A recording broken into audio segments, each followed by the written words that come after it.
अंधेरे घर का साया। यह कहानी है रूपपुर गांव की, जहां आबादी से थोड़ा हटकर एक पुराना हवेली थी। इसे लोग साया घर कहते थे, क्योंकि कहते थे कि उसमें एक अदृश्य साया रहता था। इस घर के मालिक ठाकुर साहब थे, जो कई साल पहले रहस्यमय तरीके से लापता हो गए थे।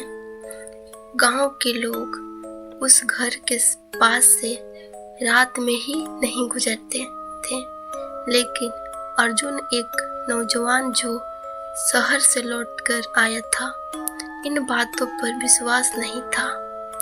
उसने अपने दोस्तों के सामने शर्त लगाई कि वह एक रात उसी घर में बिताएगा।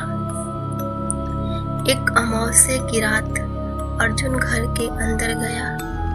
घर के अंदर सड़ी हुई हवा और भयानक चुप्पी थी। जैसे ही उसने पहला कमरा पार किया, उसे लगा कि कोई ठंडी सांस उसके पीछे से गुजरी है। वह घबराया पर रुका नहीं। वह बीच वाले कमरे में पहुंचा, जहां धूल से ढकी एक बड़ी झूमर लटकी थी। अचानक बिना हवा के झूमर धीरे धीरे हिलने लगी। अर्जुन की धड़कनें तेज हो गई।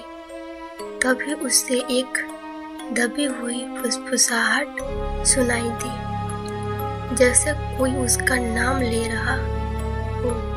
उसने टॉर्च घुमाई पर कोई नहीं था।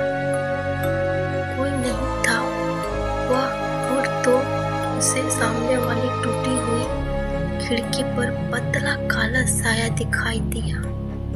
वह साया धीरे धीरे उसकी ओर बढ़ रहा था।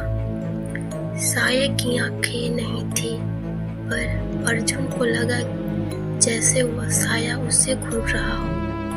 अर्जुन की हिम्मत जवाब दे गई। उसने दरवाजे की ओर भागना चाहा, लेकिन साया बिजली की तेजी से उसके करीब आ गया और उसके पैरों को पकड़ लिया। अर्जुन चीखा।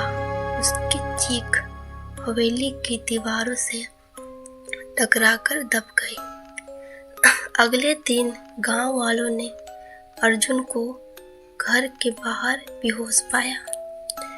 उसने गले पर 5 उंगलियों के निशान थे, जैसे किसी ने उसे दबाया हो।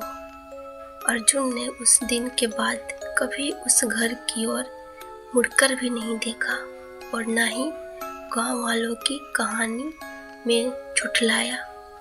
आज भी रुकपुर के लोग कहते हैं कि अमावस्या की रात में साया घर की किसी के रोने की और जंजीर चीखने की आवाजें आती हैं। क्या आप साबित कुआं की कहानी सुनना चाहेंगे?